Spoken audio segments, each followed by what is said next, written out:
Welcome. I'm Eric Fleming, host of A Moment with Eric Fleming, the podcast of our time. I want to personally thank you for listening to the podcast. If you like what you're hearing, then I need you to do a few things. First, I need subscribers. I'm on Patreon at patreon.com/A Moment with Eric Fleming. Your subscription allows an independent podcaster like me the freedom to speak truth to power and to expand and improve the show. Second, leave a 5-star review for the podcast on the streaming service you listen to it. That will help the podcast tremendously. Third, go to the website, momenteric.com. There you can subscribe to the podcast, leave reviews and comments, listen to past episodes, and even learn a little bit about your host. Lastly, don't keep this a secret like it's your own personal guilty pleasure. Tell someone else about the podcast.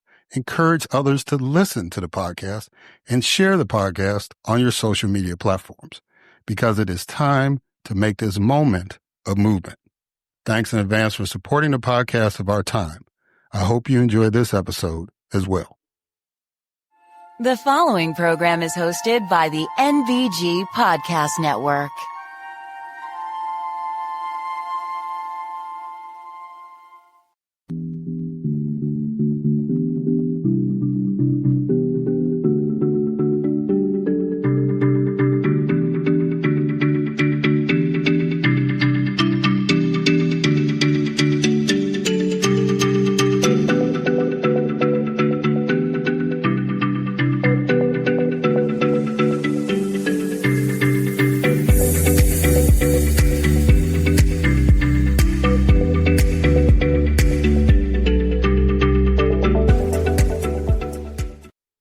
Hello, welcome to another moment with Eric Fleming. I am your host, Eric Fleming, and it is good to have y'all tuning in for another episode. It is always an honor and a privilege to do this work and continue to bring you guests that I hope are enlightening and encouraging. And so the two ladies that I have on this episode, they're both dealing with accountability. One is involved in a project in Philadelphia, Pennsylvania to make journalism safer and more accountable. And we'll get into that in the discussion, what I mean by safer. And then the other lady has written a book that delves into an issue that I dealt with in the legislature tangentially, right? And I'm probably saying the word wrong, but not directly, but it played a major role in a lot of decisions that I had to be involved with dealing with foster care. And I think those are two subjects, media coverage and foster care, that should be on the minds of people. And hopefully by the end of this episode, it'll be firmly in your mind and get your wheels spinning about what can be done to improve both of those areas. We still are on our mission for 20,000. We're going to be on our mission until we get there, trying to get 20,000 subscribers. Please go to patreon.com/A Moment with Eric Fleming and go ahead and sign up. The bare minimum is $1. If you want some cool stuff, you're going to have to pay a little more. But, you know, the main thing I'm trying to do, just like everybody else out here, is making sure that we have the resources to do what needs to be done, to maintain what we are doing. And, you know, it's like all of us want support that are doing these podcasts. And I will greatly appreciate all those who come through. And if we fall short, you know, I'm just one of those people. It's like if you reach for the moon and you don't make it, at least you might get to the stars, right? Or vice versa. I think how's the phrase go? If you reach for the stars, you'll land on the moon. I think that's more appropriate. But either way, whatever the bottom line is, whatever you can give, whatever support you can give will be greatly appreciated. All right. So we're going to try to get this thing back to normal. We, had a holiday, so kind of did a little things different on the holiday, but we should be back on track now. And that means that Grace G is back. Yay, Grace is back. So let's go ahead and kick this show off with a moment of news with Grace G.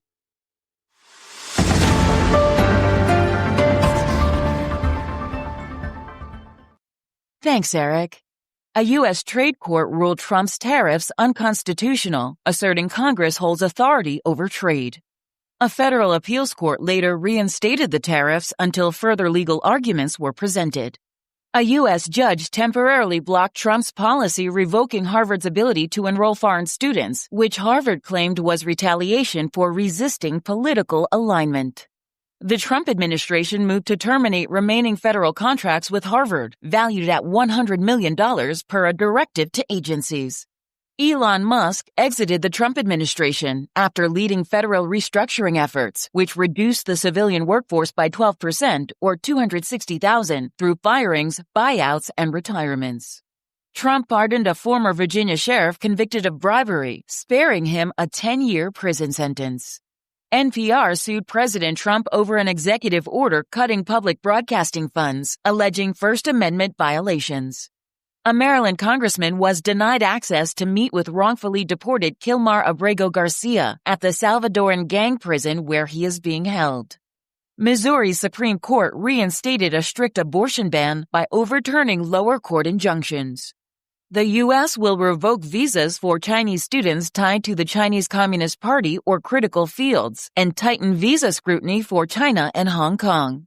And former Congressman Charles Rangel, the first African American to chair the House Ways and Means Committee, died at the age of 94.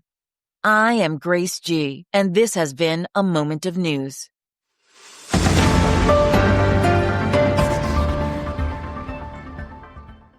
All right. Thank you, Grace, for that moment of news. And now it's time for my guest, Cassie Owens. Cassie Owens is a storyteller, filmmaker, and organizer from Philadelphia. In her journalism career, Owens often covered the myriad communities that exist within Black Philadelphia. In 2019, at The Inquirer, she co-produced Legendary, a short film that won the Shine Award at the Black Star Film Festival. She currently works at Free Press, where she collaborates with journalists, community members, therapists, and organizers to change harmful crime coverage, the first project of its kind in Philadelphia. Owens loves her people, cultural history, gardening, and ancestral recipes. Ladies and gentlemen, it is my distinct honor and privilege to have as a guest on this podcast, Cassie Owens.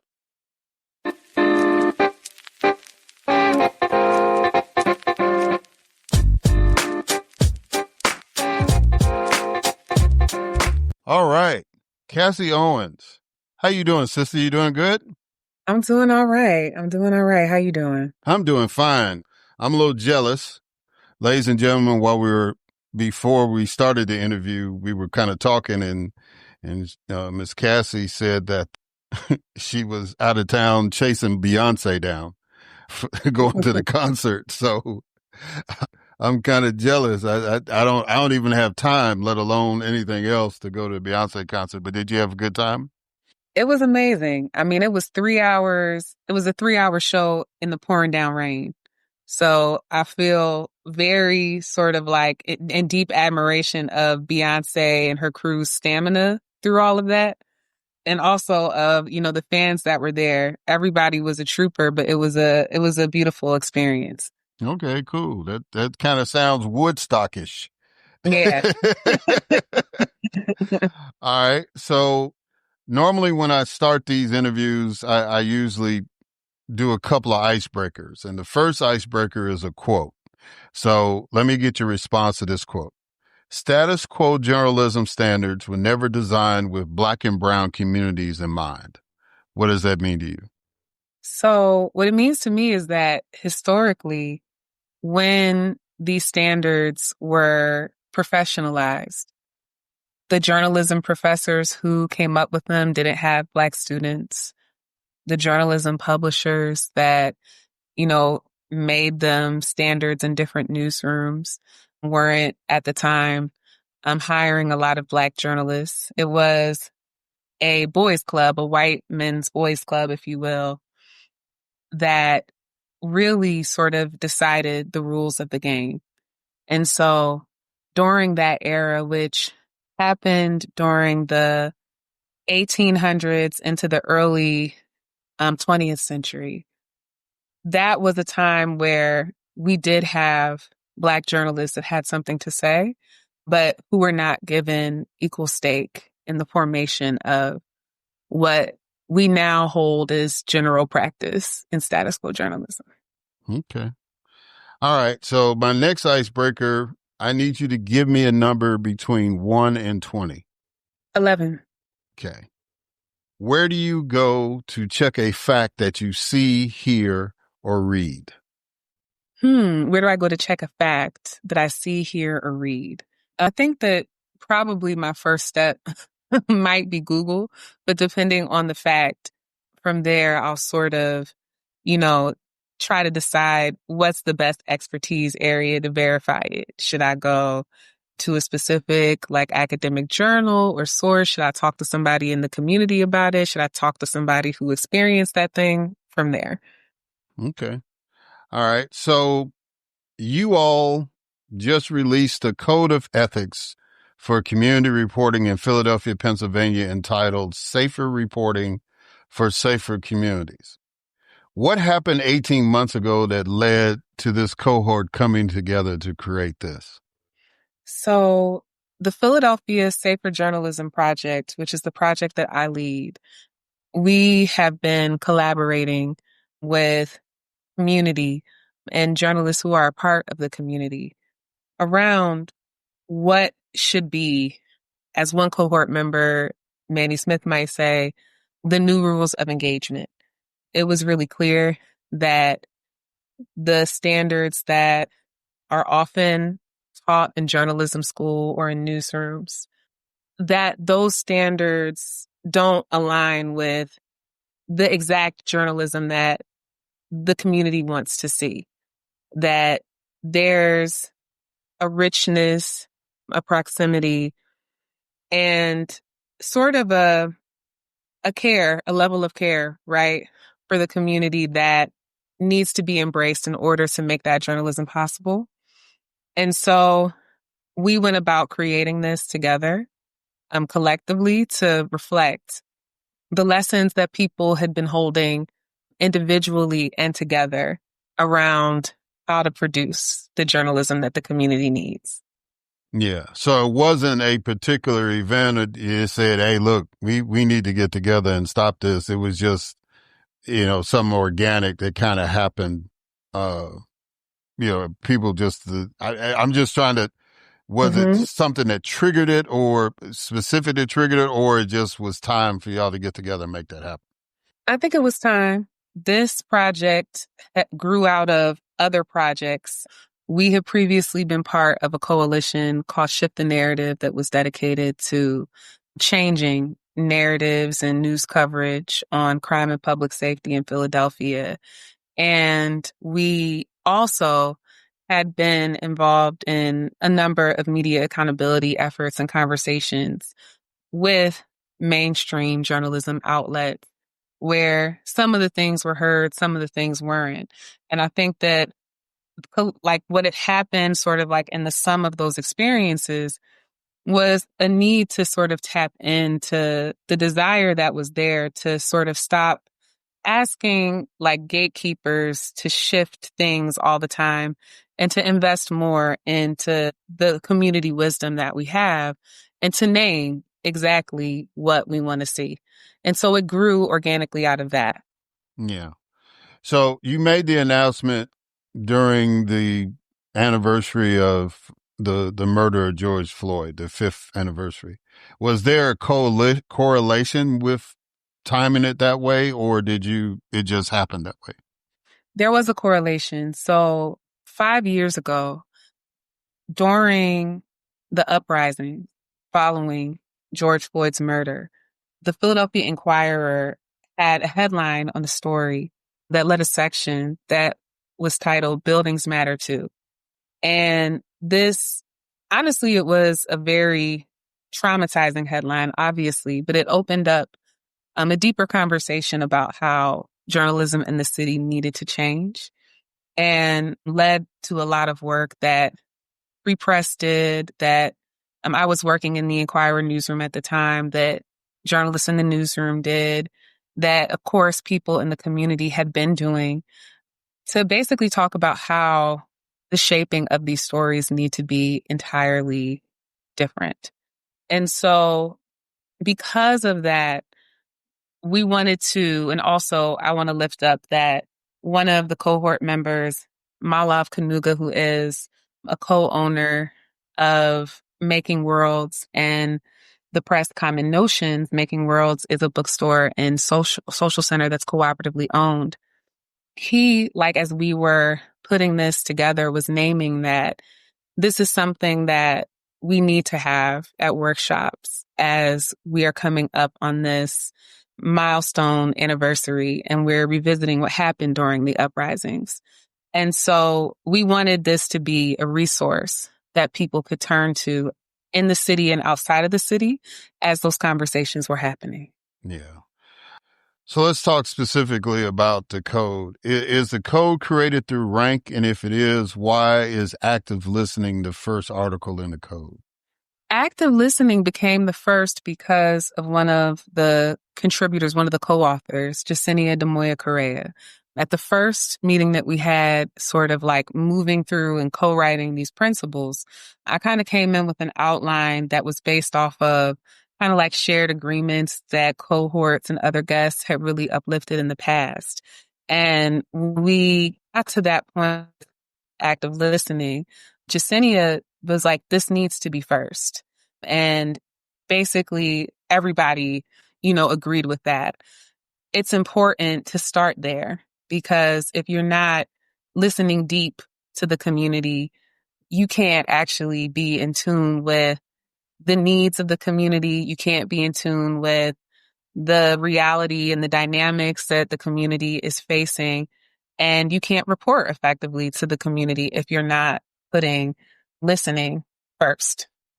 Yeah. So I listed it. I kind of, when I'm describing different tenets of the code, I use the term article because it kind of reminds me of the Constitution. So Wow. that's the way that's when you hear me say Article 20 or something like that, then that's why I'm doing it that way.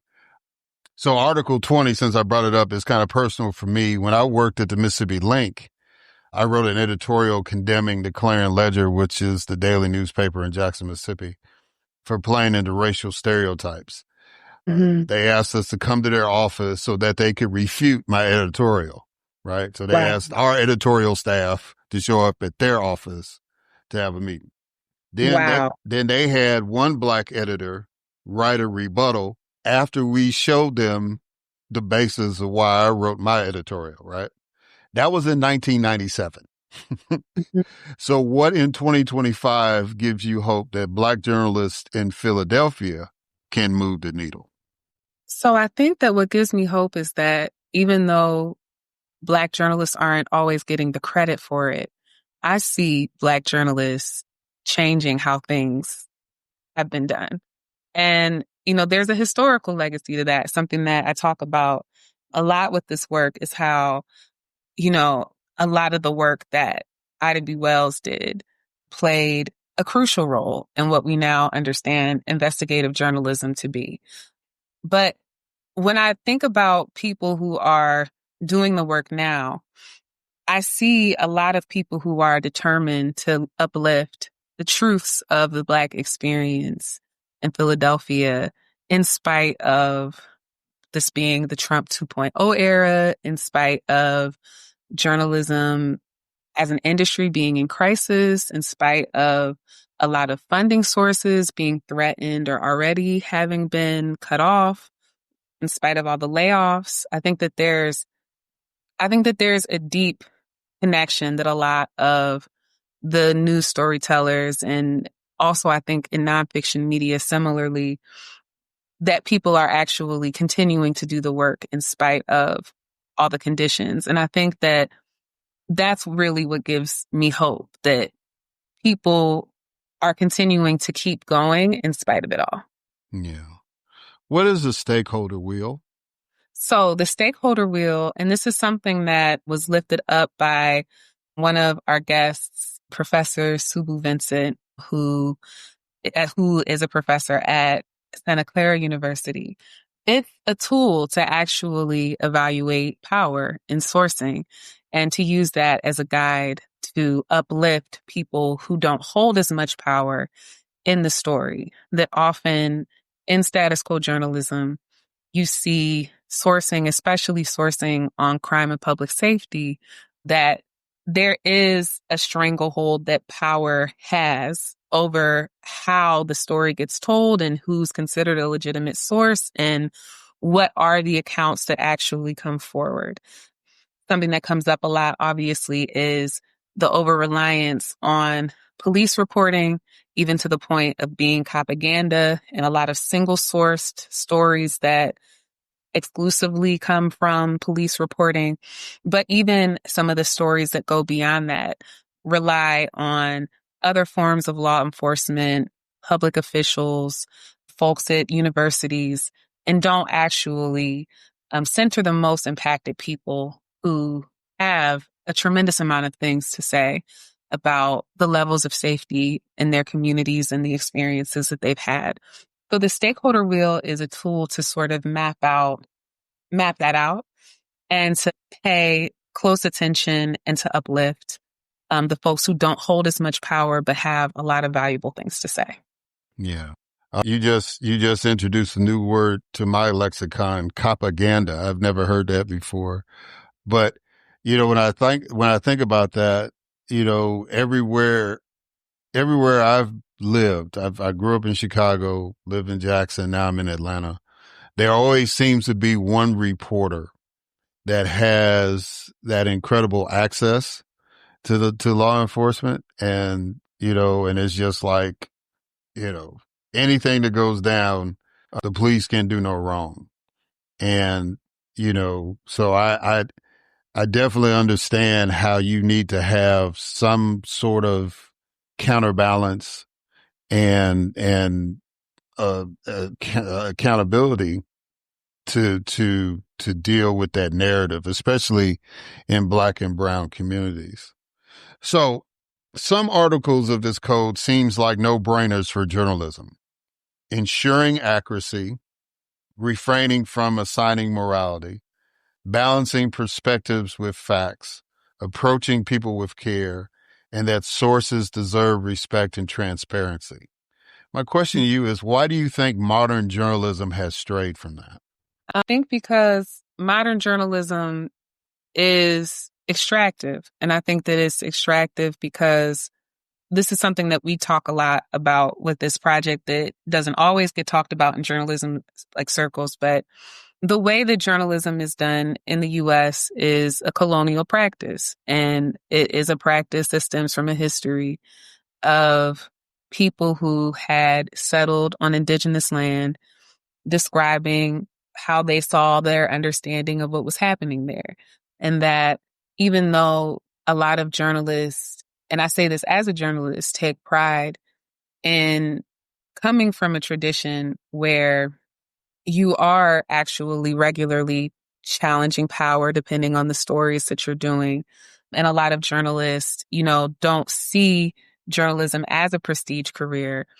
It still is a field that holds a tremendous amount of power with defining and shaping folks' understandings of the world, and has been very exclusionary and still continues to be an industry rather where we don't actually see the diversity of our communities reflected.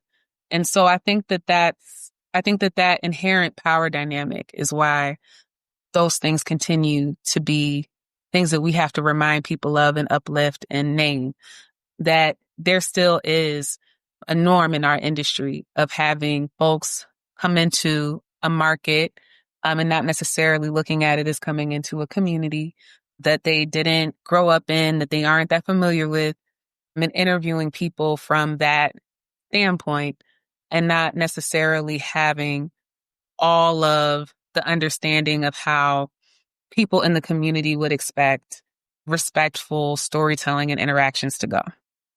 So, in education, one of the criticisms is that, you're cranking out these teachers, especially those that identify as white. I'm trying to do better since my last podcast interview and not get too hung up on the race label, but that I'll continue to do my thing.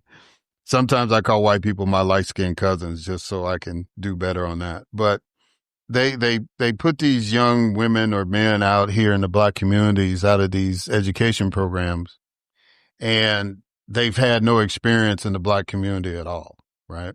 Mm-hmm. And so they burn out or get out of teaching or whatever. And I'm wondering, is it really the same way in journalism? It's like you turning all these kids out and then they get into the field and then they don't know how to tell a story from the perspective of the community that they're covering. Yeah. Something that, and some of this language landed into some of the larger descriptions of our work, but something that I started saying when I was still in the newsroom is that we have a problem with authority without memory, that there are regularly folks, non-melanated folks and some melanated folks, who come into situations and are able to dictate what's happening, whether they are teachers in a classroom or whether they are a reporter or editor moving through a story, who are able to say what's what, and they don't know. They haven't the foggiest. They don't have the background. They don't have the context.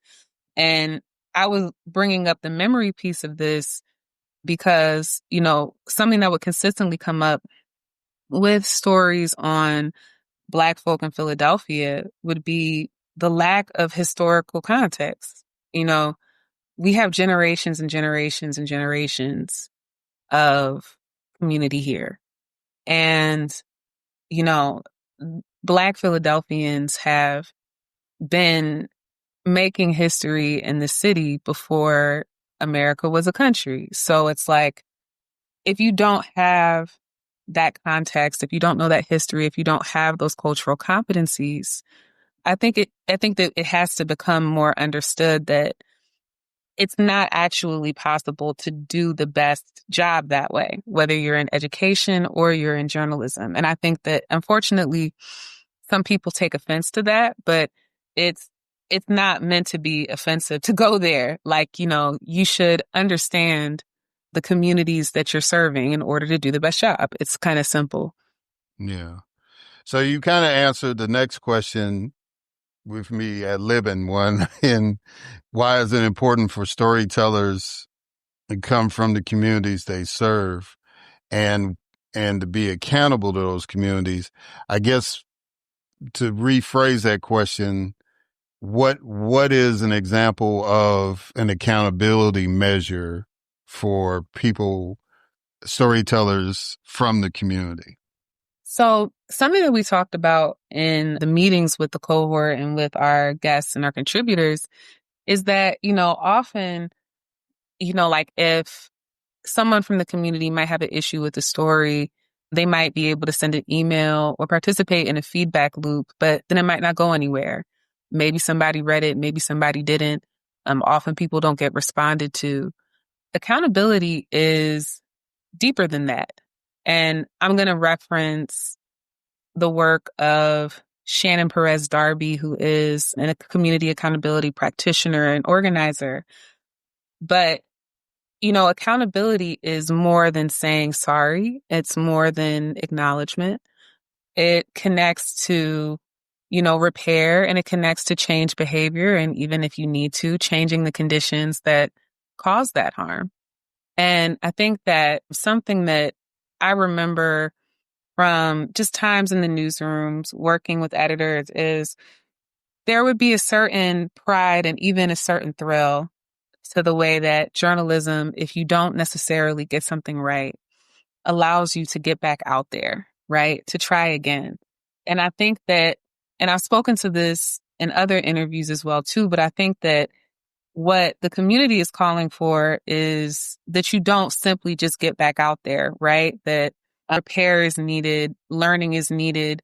As our cohort is lifted up, unlearning is needed to be able to just do the best job moving forward and to be in an accountable relationship with the people in the community who have named what was wrong. And also making space to know that you can't dictate for them how something exactly would need to be repaired or if the conditions of accountability have been met. You might try to fix something after you mess up and more still needs to be done. And you should be able to listen to that with openness. Yeah. So one of the things that you all highlighted was alignment. So do you believe that the news editors at Channel 3, Channel 6, Channel 10, Channel 29, and the Philadelphia Inquirer will align with that? I think they would align with some things. I think other things, depending on the editor, it might take more time or they might, disagree with. These are, editors who, like I've worked for the Inquirer. I've worked for some other places as well too. And, I think that I'm trying to think of how to put it, but there's a really wide range, right, of how people feel about these things. And there's also a dynamic of sometimes people feel beholden to standards that they don't necessarily agree with. I remember when the Dobbs decision happened and there was debate over how coverage of reproductive justice and abortion should happen and whether or not, journalists outside of the newsroom should be able to just express their full opinions on that. There was a lot of dissensus around how people felt. And there was a number of people who were saying, but wait, I understand and I respect, journalistic integrity and the notion that I'm supposed to be unbiased. But what do you mean that I'm not supposed to have an opinion on my health care?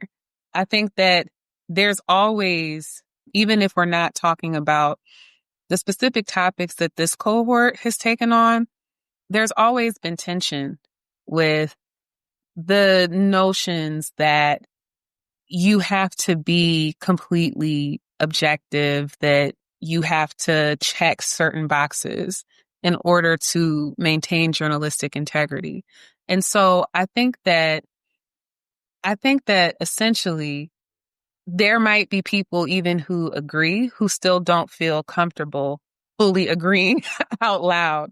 And I also think that that's part of the reason why we did this. We wanted to make a home for people who agree, or also to lift the light up for people who agree to be able to come together, because a lot of people who are in even alternative media spaces don't always feel completely free to make the decisions with their storytelling that they want to ethically.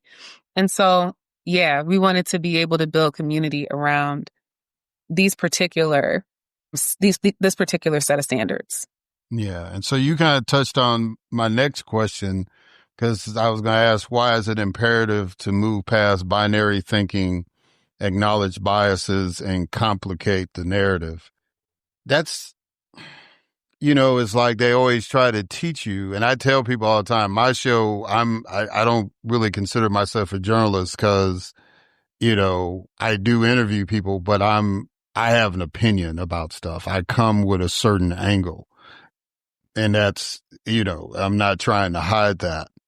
But but for a group of people who work in journalism to kind of stress that we need to get our mindsets past that, why did y'all feel that it was important in this day and time to acknowledge that? In part because it's something that, especially in stories on crime and public safety, it happens all the time, right? That we're regularly seeing stories, even if they don't use that language, where people are portrayed as good and bad. And that often when we're looking into the root causes, or even if you have time to delve into the circumstances and the conditions of why harm happened or why it continues to happen. It's more complicated than that. And we wanted to make space for not simply attempting to not misinform, but to better inform communities around why different incidents would be happening. I do think that there is something when you're only adhering to binary thinking, I do think that there is a level of misinforming that happens through that. And also too, and we name this in the Code of Ethics, but there's a framework for white supremacy culture, and binary thinking is one of the tenets of that framework. And it's important to hold that in mind when you are producing stories or writing a story or putting things out in the world. All right. So my last question, will there be an effort to get other cities involved in adopting this code? Because I assume, and I know it's bad to assume, but I assume that y'all are connected with Media 2070 and their overall project to not only uplift the Black press, but to create more of a balanced view, especially of Black and Brown communities in media. So yeah, are y'all going to take this idea around the country, or you just going to focus on Philadelphia? We're going to do both. And Media 2070 partnered with the Philadelphia Safer Journalism Project, and specifically Senior Director Tia Oso supported this and getting it out into the world, this code of ethics. And so sending gratitude to her. We're also in community with folks who are having this conversation around the country.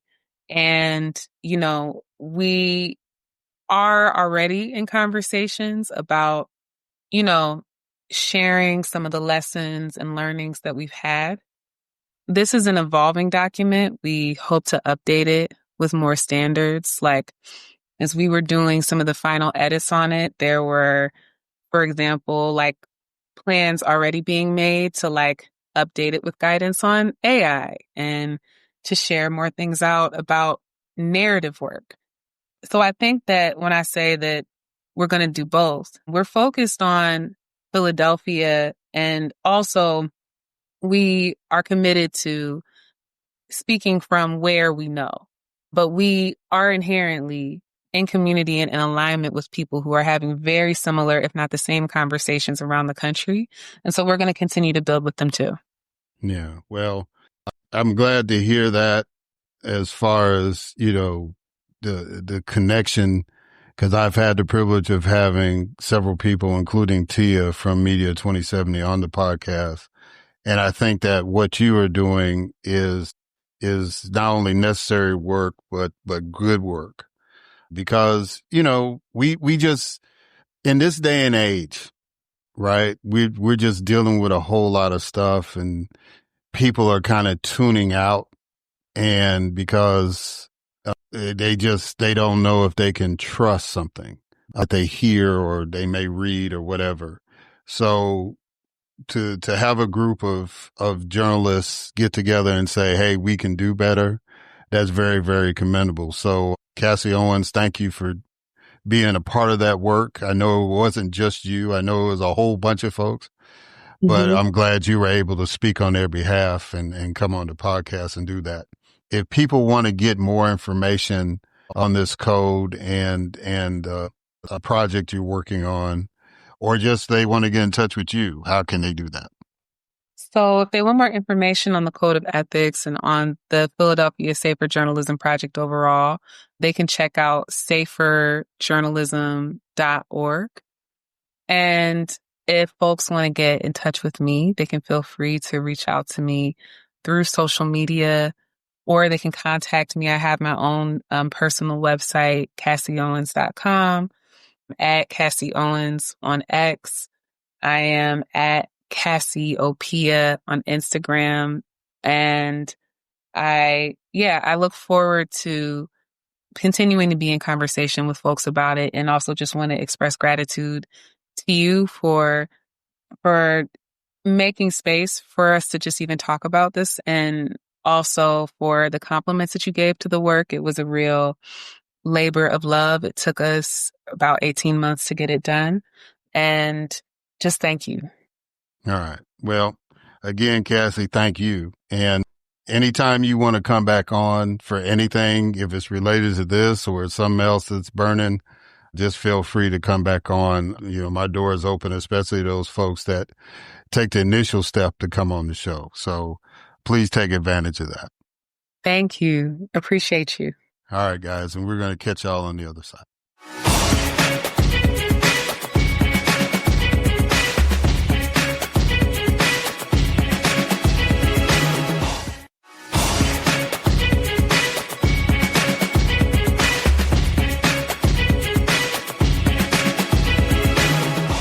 All right, and we are back. And so it's time for our next guest, Claudia Rowe. Claudia Rowe has been writing about the hallways where kids and government clash for more than 30 years. A native of New York City, now living in Seattle, her reporting on racially skewed school discipline for the Seattle Times helped change education laws in Washington state, and her coverage of Latino youth gangs was nominated for a Pulitzer Prize. Rowe has also written for the New York Times, Mother Jones, and Amazon Original Stories. In 2018, she received the Washington State Book Award for her crime memoir, The Spider and the Fly. She is a member of the editorial board at the Seattle Times, where she writes about foster care, juvenile justice, and public education.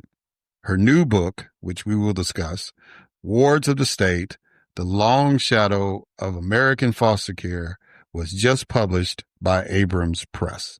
Ladies and gentlemen, it is my distinct honor and privilege to have as a guest on this podcast, Claudia Rowe.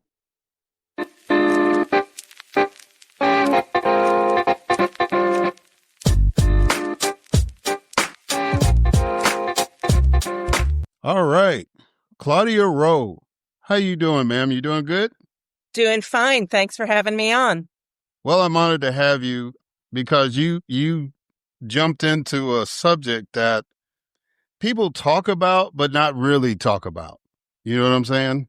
It's like people know it's out there, and, there's been some efforts, and I'll kind of get into a little bit of my personal journey.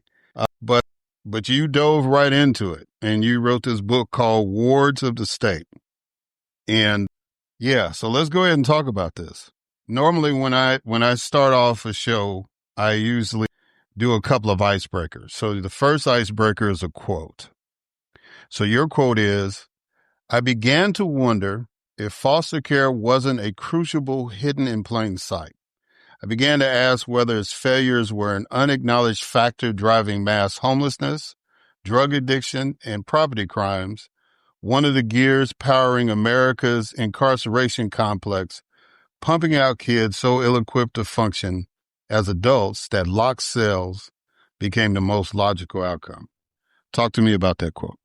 Okay. So in my day job, I'm a journalist. I've been covering juvenile justice and child welfare more than 30 years. In the early 2000s, a bunch of studies came out that crossed my radar about what happened to kids when they aged out of foster care, when they were young adults. And it kind of blew my mind because, like I said, I had covered child welfare, but most media, as you know, we cover, foster care when some awful thing happens, when a little kid is either left with their biological parents and they shouldn't have been and they get killed, or they're killed in foster care, some like crisis disaster. But we really don't devote a whole lot of attention to the other end, to the outcomes, to what happens to older youth and then their sort of path as adults. But I found these studies, not obscure, major studies called the Midwest Evaluations in the early 2000s. And they said that 59% of kids who age out of foster care will have experienced some kind of lockup, incarceration, by the time they're 26. this blew my mind because at the same time we were starting to hear that, at that time, like 3% of kids who age out of foster care were ever getting 4-year college degrees. I think it's slightly higher now, maybe like fewer than 5% ever get college degrees, 4-year college degree, but still 59% lockup. Then I found this MIT economist, again, not a fringe character, MIT economist, pretty sober scientific individual who found that kids in foster care are 3 times more likely to be incarcerated than similar children not removed to foster care. Other kids in families that are struggling but didn't get taken into foster care. So those 2 things just blew my mind, and they just kind of rattled around in there for a while. And then many years later, I'm sitting in court watching this teenage girl get sentenced for murder. It's 2019, and I'm watching this girl get sentenced for murder, and the proceeding, which was supposed to be just a quick 2-hour thing, wasn't. And it ended up getting continued over 3 days. And by the end of that, I realized, oh, wow, this is not just a crime story. This is a foster care story. This girl had been in foster care, had been adopted, had been kicked back from her adoptive family into foster care, which is surprisingly common, and we never talk about how often that happens and the effects of that. That is when sort of the different areas that I had covered as a journalist, juvenile justice, child welfare, kind of came together. And I realized what people in the field, of course, realize very clearly, the incredible overlap between these 2 systems. You could even call it a handoff from one to the other. And that is why I jumped in and started looking at the brain science and the history and found what you described in that quote. So my second icebreaker, we'll kind of deviate a little bit from that. Just give me a number between 1 and 20. Give you any number between 1 and 20? Yes, ma'am. 17. All right. 17. What's something people who see the world differently than you that you've come to appreciate? What's something that people who see the world differently than I do is something I've come to appreciate? That's a good question. Something I've come to appreciate is the power of family, for good and for ill, for destruction and for reclamation, healing, and rehabilitation. The power of, and I don't necessarily mean like biological family, a family relationship. The power of that kind of connection to mitigate early trauma, early harm, early anything that went off course. The power of that to change a person is something I realized through this process and perhaps didn't appreciate enough before. Yeah. All right. So that was a slight deviation, but the way you answered it kind of brought it back home. That was good. So when I was in the Mississippi legislature, I served on the Juvenile Justice Committee. I served on that committee for all 9 years that I was there. And that primarily dealt with youth detention. We had 2 youth detention centers. Initially, one was for boys and one was for girls. And then during my tenure was when we closed down the female one. And I could write a book about that. And then I also served on the board of directors for an adoption nonprofit. So the issue of foster care has had an impact on my public service. So explain to the listeners what exactly is foster care. Okay. First of all, I want to just add for the listeners, the subtitle of the book, Wards of the State, is The Long Shadow of American Foster Care. And my argument is that it's not just something that kids are a system that, to answer your question. So when the state, a state social worker determines that a child is living in an unsafe home, they can petition the courts to remove that child to foster care. Traditionally, that would mean turning that child over to a stranger, traditionally, who would then be supported by the state with state money to feed and clothe and care for that child. That is traditional foster care, taking a kid from an allegedly unsafe home situation and putting them with a stranger, generally. There have been, as you know, many efforts to adjust that and mitigate that. But that is roughly what foster care is. And the subtitle of the book is saying the effects of this system, not because of some abuser, bad villain in the system, but the structure of the system itself, the machine, is so damaging for kids. Not because of particular abuse in the system, which obviously happens, but that's not what I'm talking about here. I'm talking about the actual structure of removing kids from their biological home, their biological family, even if the family is struggling, dysfunctional, less than ideal. The effects of being shuttled around from the home of one stranger to another in foster care are so damaging for kids that they create a shadow over that person's life, even if that person does go on to become a huge success. And there are people in the book who have become activists and lawyers and they're former foster kids, but it still haunts them. It is shaping their memories, their lives. And I am arguing that it's a shadow over all of like American culture because of the connection to homelessness and incarceration, that it's kind of this invisible force driving these highly visible social outcomes of homelessness and incarceration. But we never think about sort of foster care behind the veil back there as sort of an early engine for these enormous social problems that we're always talking about. Well, since you brought up the long shadow, give the listeners an example of the long-term causal effects of foster care. You don't have to go through every one, but just one in particular that you think, I should say, that the listeners might be able to relate to and see in young people or even adults that have been through that system. There's a little bit of brain science in the book, not a ton, but a little, and I'm going to speak to that. So all humans, any human, when born, attaches to their caregiver as a matter of like evolutionary survival, right? We can't feed ourselves. We can't speak. We can barely move when we're born. So as a matter of survival of the species, you attach to your caregiver. This is not just like, oh, you like them or they help. This is like a biological imprint in you.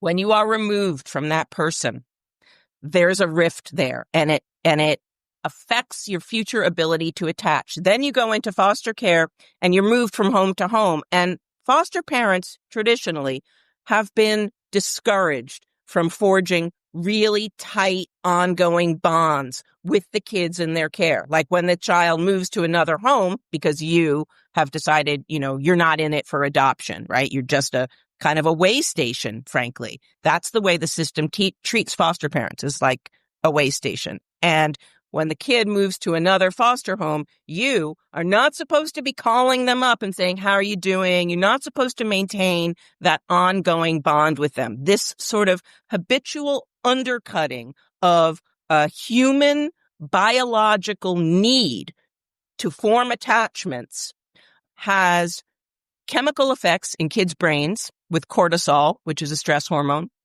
And those chemical effects play out in behavior. They affect kids' ability to sleep, concentrate, manage their emotions, and that setup in childhood sort of stretches into your adult life. And I'm not saying this is true for every single kid in foster care, but broadly, this undercutting of attachment can play out in like the ways that all of us, every adult, deals with sort of rough things in life, like humiliation or impatience, or you're insulted on the job, you hate your boss, whatever, stuff that we all deal with, right? For a lot of foster kids, when they get out into the world, they have a really spotty education. They have no sort of ongoing bonds with any trustworthy adult in an ongoing sense that they can really rely on. So they're just out there and they have this undercut attachment system in their brains so that when a boss is rude or they hate their shift on the job, whatever, instead of kind of being able to incorporate that, buckle down and keep going, is really, really hard for foster youth who are now young adults to sort of emotional resilience is, I think, what you could call it, like to bounce back from the sort of challenges of life that we all face. Really, really hard for foster kids because they don't have this original foundation of attachment. And it plays out in unemployment, underemployment, and what I've described as homelessness. Incredible off the charts rates of homelessness and incarceration. So basically, in reading the book, you equate that, or it's been identified as a form of PTSD. Yeah, there is really credible research that says foster kids have higher rates, like almost double the rate of PTSD compared to veterans from the Iraq War. War veterans, foster kids have higher rates of PTSD. And again, the research in this book is not like some fringe stuff, like the National Academies of Science. This is a panel of, lawyers and scientists brought together by the government, the National Academies of Science. They released this 400-page tome pretty recently in the last few years. And it itself says that foster care is inherently damaging. The system itself, the experience of it itself, at its best, it is damaging. So you started off by talking about this particular case that you were following in 2019. I think the young lady's name was Mary Ann.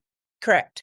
Was she the main motivation for you writing a book about it? And did you feel that because you've been a journalist for a number of years that you could really, really pull that off and get to the meat of this issue and make people aware of, the magnitude of it? I don't think I went into it with such high ambitions and aspirations. What happened with Mary Ann, like I said, I saw her in court. Even the judge who sentenced her to 19 years, even the judge said, hey, we don't want to totally blame foster care, but clearly opportunities were missed. And this was the argument Mary Ann's defense team was making, that foster care was at least partly to blame for the crime she had committed, this murder. I was intrigued by that argument. Like I said, it rang a bell with earlier research I knew from like 2005, 6, 7 in there, this thing about 59% of kids aging out of foster care will experience lockup by age 26. So that data point was in my mind. I'm watching this kid, Mary Ann, get sentenced. I'm hearing the judge go, yeah, Washington State foster care might have something to do with it, but I'm still sentencing her. I think when I started out, what I really wanted to do was understand the emotional or psychological reality of being that kid. What is the experience of being a kid on the street?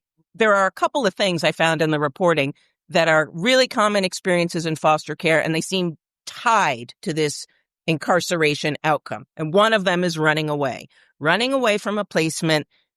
Mary Ann did it chronically. It's really, really common for adolescents in foster care to run. And when they run, as you know, they're not necessarily running. They're just not where they're supposed to be. And it could be for a day or a week or a month or whatever. But when they are out there, they get hungry. They don't have any money, and they're likely to shoplift or allow themselves to be trafficked, trade sex for food or shelter. These things are going to, eventually the cops are going to pick them up for one of these things. And then they're going to juvenile detention. So they just got locked up, right? So that's one major reason why the number 59% of kids in foster care will have experienced incarceration. That's one major driver for such a high number, right? A lot of kids getting picked up while they're still in foster care and they go to juvie. Another reason is group homes, failed adoptions, which I mentioned earlier, and aging out at 18 without support. So these sort of drivers that lead to homelessness and incarceration, I really wanted to be like, yeah, I know the data. I want to go through a kid's eyes. Like, everybody has a reason for what they do, even if we outside can't understand the logic. There was a logic in Mary Ann's mind. I mean, I wouldn't call it a calm logic. She was like back against the wall, feeling desperate. But I really wanted to get in her head and understand what it is to be walking around on the street when you're 15 years old. It's 2:00 in the morning. What is that like? What is it to grow up in a group home? What does it feel like when your adoptive family says, yeah, no, we're sending you back to foster care? What is it to be 18 years old?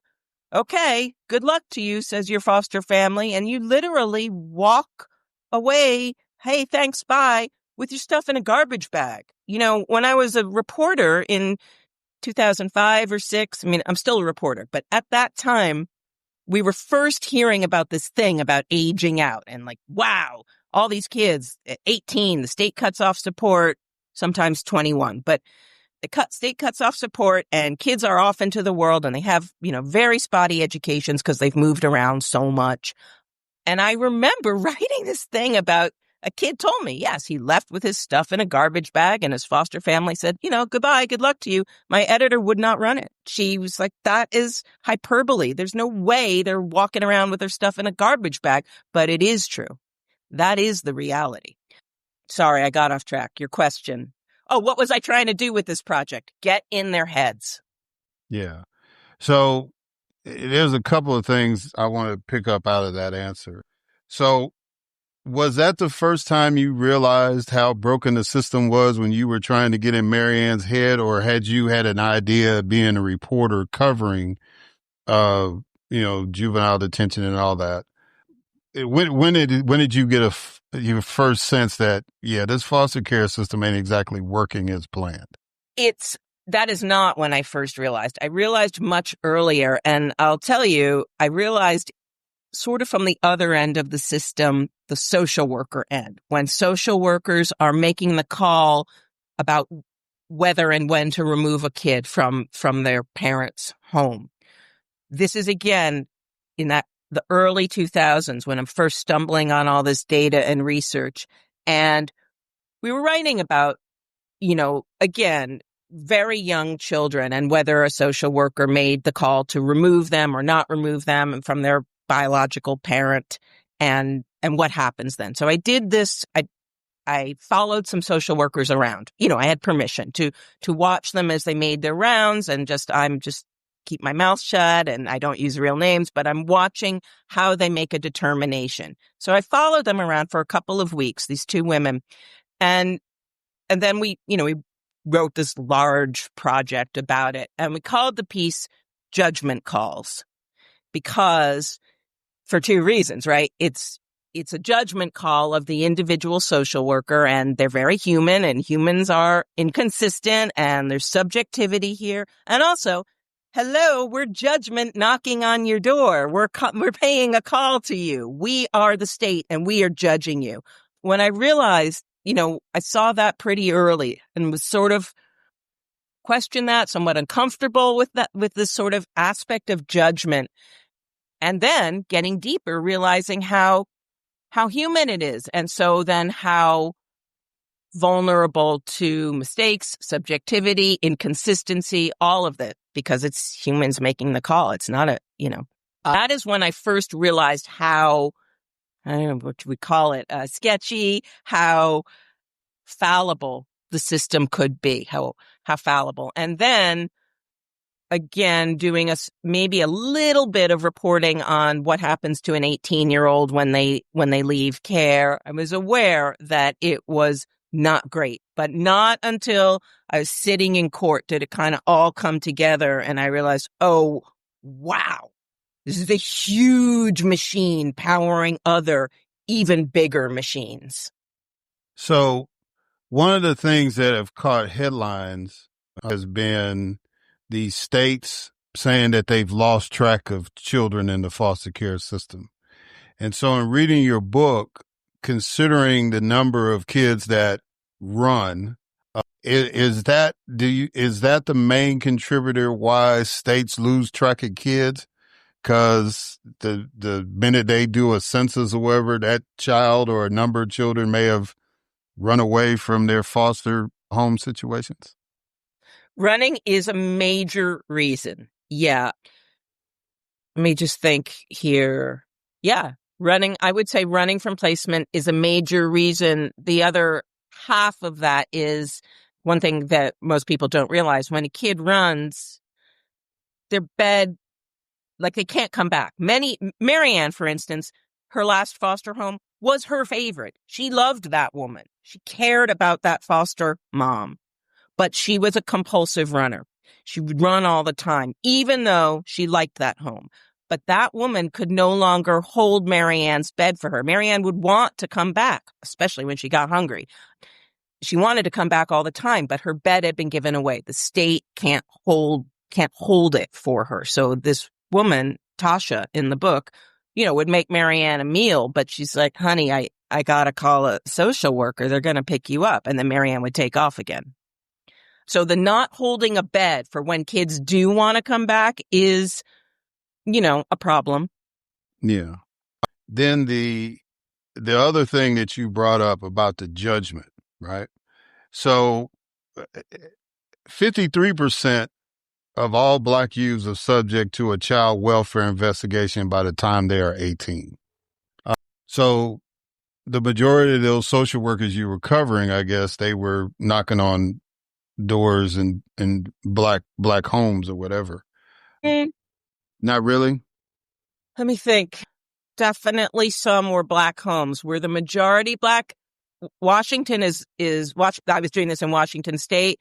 Washington State has a very low African-American population. So while there were some Black families that were part of that circuit I was following along on, I don't know that they were the majority. But anyway, continue. But Mal, I'm just saying that's a national number to 53%.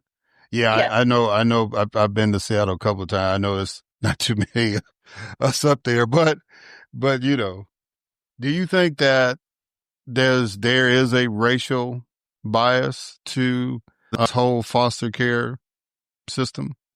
Well, it's certainly true that Black children are wildly overrepresented in the foster care system. They're about 14% of the U.S. youth population. They're almost double that represented in foster care. They're roughly a quarter of the kids in foster care are Black. So that is like wildly overrepresented as a function of their numbers in the overall population. So it is true that, the way the system works, somebody makes a call to the state making an allegation of abuse or neglect. And by the way, it's neglect that is by far the main reason kids are taken into foster care. And neglect can look like a kid showing up in school, with the same dirty clothes every day, or no food at lunchtime. So they're stealing other kids' food, which was the case for Marianne.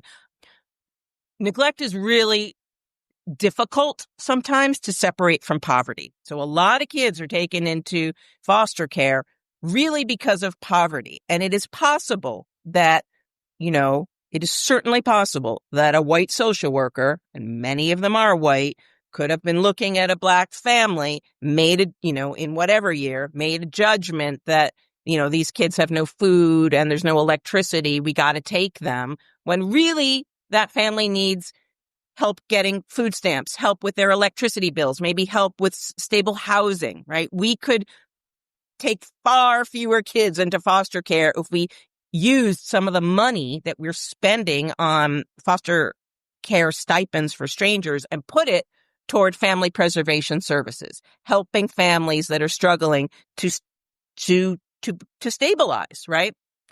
So it is also true that, so it is true that more kids who are Black tend to be reported. And then once you're on the state's radar, a Black kid is more likely to be taken into foster care than a white kid also on the state's radar. That is a true thing. What I found really is this is most of all about class, about poverty. There are no middle class kids in foster care, I'll tell you that. And there's certainly middle-class kids growing up in single-parent homes, and there are certainly middle-class or affluent kids growing up in homes, tons of substance abuse and abuse of all kinds. Only poor kids get taken into foster care. Right. Because, a classic example is the Menendez brothers, who I think they're getting ready to get out of jail now, but, they were affluent. And clearly abuse going on there. They were not taken away. Yeah. That's right. So what was I going to ask you? I was going to ask you something else. So hold on. I lost my train of thought just that quick. So let's go. Let me go ahead and ask you this question. When you were researching the book, which stat surprised you the most? That 20% of those incarcerated nationally are products of the foster care system. 40% of the children under state guardianship are adolescents, or that we spend $31.4 billion on foster care. It blew my mind. The first one and the last one.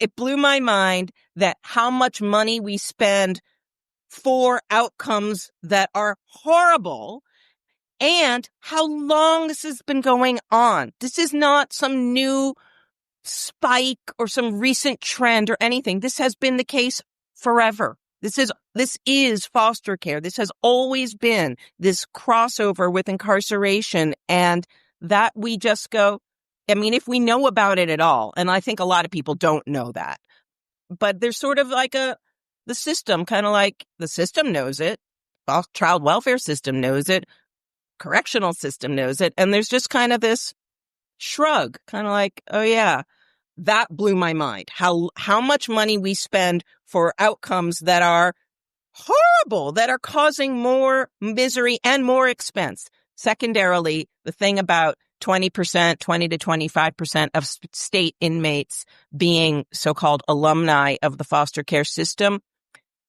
Yes, that blew my mind. And in the book, one of the main characters in the book is this guy, Arthur Longworth, who got a life sentence very shortly out of being sort of spat out of foster care and onto the streets. And I was corresponding with him, talking with him while he was locked up.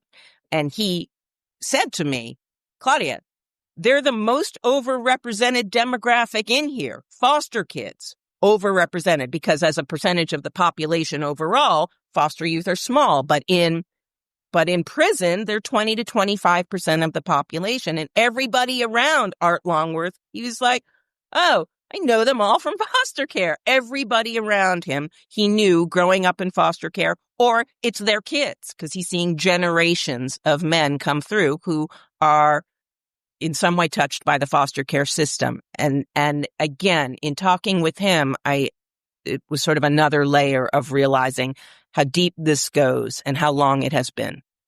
Okay. So I kind of got my thoughts together. So one of the things that, we always dealt with was the school to prison pipeline, right? And the thing that blew my mind when I was a state legislator was that we always would make these projections 10 years out about how many prison beds we needed.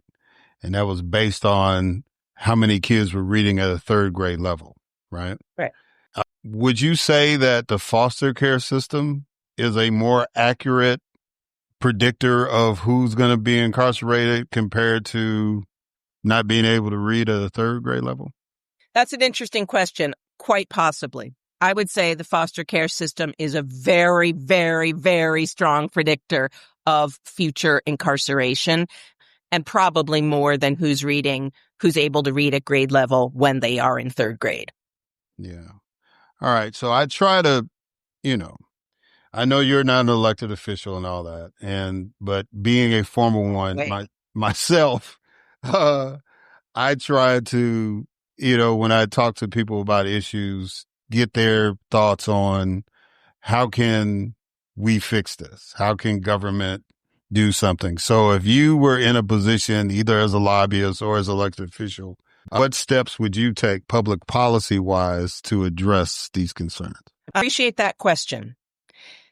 The first thing is to shrink the number of kids going into foster care. The first thing is to make sure that the kids in foster care really cannot be helped at home, cannot be safe at home. And the second thing is to put more resources seriously and thoughtfully toward family stabilization so that more kids can be safe at home.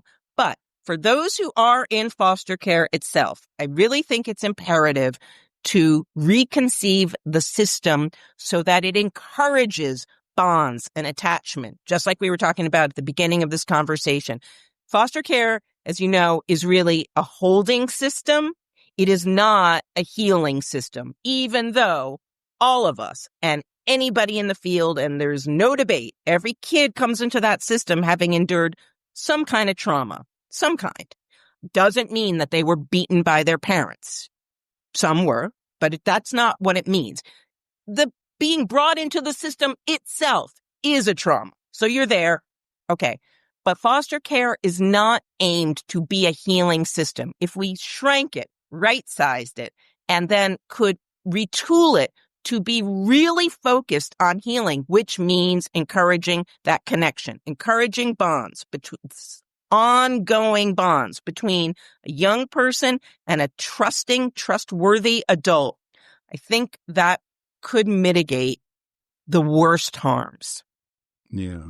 And there are ways that this is happening, like kinship care is sort of the leading edge now. And that is a thing where, traditionally the foster care system, if it was removing a child from a home it deemed to be dysfunctional or like racked with drug addiction or something, the idea was, let's obliterate that whole world from the consciousness of this kid. Let's X out that past. So we're not going to give the kid to an aunt or an uncle or some relative because they're close to the original biological family. We're trying to obliterate that past, which is just this is not how human brains work. That early connection from birth, biologically predestined, is there. It is there. And not acknowledging that or working with that, if the system were to work with brain science more, I think it would be a much better system. Yeah, that was something that we were dealing with in the legislature. One of the ideas we were pushing was that, that grandparents right would play a role in taking in these children, but we would pay them like foster parents. Yes, so that is that way. Finally. Yeah, and that was, like I said, I was it's 20 something years ago. Right, because so go ahead. Sorry. Well, the thing is that, grandparents have always been like, they take in the kids, but up until very recently, they're draining their retirement savings to parent children. They never anticipated parenting when they're 75 years old because the state wouldn't support them. The state wouldn't give the same stipends that they give to strangers to a foster parent who is acting to a grandparent who is acting the way a foster parent would. Now there is increasing support for what they call kinship care. And it's exactly that. It's giving state support to a relative. This is it's shocking to me that it is so kind of leading edge and new. It seems kind of obvious, but it is a newer effort. Well, they talked to some of us, we could have kind of told them that from Jump Street. I mean, the Bernie Mac show is a classic example of kinship care, right? It was like he took in his sister's kids, and of course, being a comedian, it was funny about it, but that was a real life thing. And that's a thing that in our community that we've kind of done so we could avoid having our relatives in the system, right? Yeah. And just to get public policy to just pick up on that. It's always fascinating how the simple solutions take the longest when you try to incorporate government in them. The other thing I would, is the power of social workers, right? I've had a number of social workers on the podcast, and they always say they changed the world. And one of the stories that I validate that statement. There was a young man, they had put him into alternative school in Jackson, and social worker, she told me this story because they were trying to get this test approved to use on kids statewide. And I think it's the Princeton test or wherever it was at the time. Anyway, so she decided to, because he was being disruptive. I mean, he was talking back to the teachers, cussing them out, all that kind of stuff. So she was trying to figure out what was going on with this kid, because he was like about maybe 11 or 12, why he challenged authority like that. So she volunteered to take him home one day. And when he got there, his mom was just coming in. I mean, when she was just coming in, like she had been out the night before, she was on drugs, and he was out there dealing. So when he got there, he's cussing the mama out for just now showing back up at the house. He had a couple of younger siblings, but he was running the household. So he was the adult, and he was bringing in income because he was out there selling drugs, you know? And so he kind of felt like when the teachers talked to him, it was like his mindset was, I'm an adult just like you. You can't talk to me that way. And so, you know, he was able to get some assistance. The mom got in rehab and all that stuff. But that was because that was a social worker that took the extra step. She didn't really have the finances or really the authority to do what she did. But because she took that chance, he was able to, you know, get his life right. You know, I mean, he's not going to run for president of the United States or anything, but he's not going to jail either, right? He's going to live a normal life. So just talk about real quick to close out how important it is to have dedicated social workers and people that work at child services in whatever title they call that department in the respective states. Child welfare, we'll just say it like that. How important it is to have dedicated people in those positions.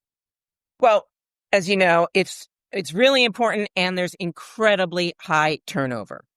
The thing with social workers is, you know, like really high turnover. So often social worker is young, overburdened, inexperienced. Very often. I mean, it is true that a seasoned, dedicated social worker can change the world, can make a lifetime difference in a young person. I think what you're talking about is something in that story is something I was in a way trying to do through the book is look closer, go closer. You know, that's what the social worker did with this kid who was cussing out all the teachers. Like instead of being angered by the kid or even afraid of the kid or writing the kid off as a lost cause, irredeemable, already a drug dealer, you know, like all this is standard stuff. It could easily happen. That social worker you're describing didn't do that and took the extra step. It is time. It is risk, potentially legal risk. It is all kinds of risk, right? But that social worker looked closer, got a deeper understanding of what is going on in that kid's head. Why is that kid acting that way? And that is what I was trying to do with the book. Look closer. Try to understand what is really happening here deeper than the sort of first level behavior. Well, Claudia Rowe, I'm glad that you wrote this book. I'm glad that you are challenging Americans to look deeper. There's a lot of stuff going on in this country, and, you know, it'll be altruistic to think that we can solve all of them, but it's good to be able to have people on the podcast to explain a particular situation and at least offer, if not a complete solution, at least enough insight so people can make an informed decision. And that's the best that we can ask for of anybody. So I just want to thank you for writing the book. And then as humbly as I can, I thank you for taking the time out to come on the podcast and talk about the book. So if people want to get the book, people want to reach out to you, how can they do that? The book is everywhere. So Wards of the State, The Long Shadow of American Foster Care. You can get it on Amazon or barnesandnoble.com or your local bookstore or bookshop.org. If they want to find me, I'm on Twitter or X, on LinkedIn. You can find me on Facebook. You could go to my website, which is claudiarowejournalist.com. I'm easy to find. All right, Claudia. Well, again, thank you for coming on. I greatly appreciate it. Having me. All right, guys. And we're going to catch y'all on the other side.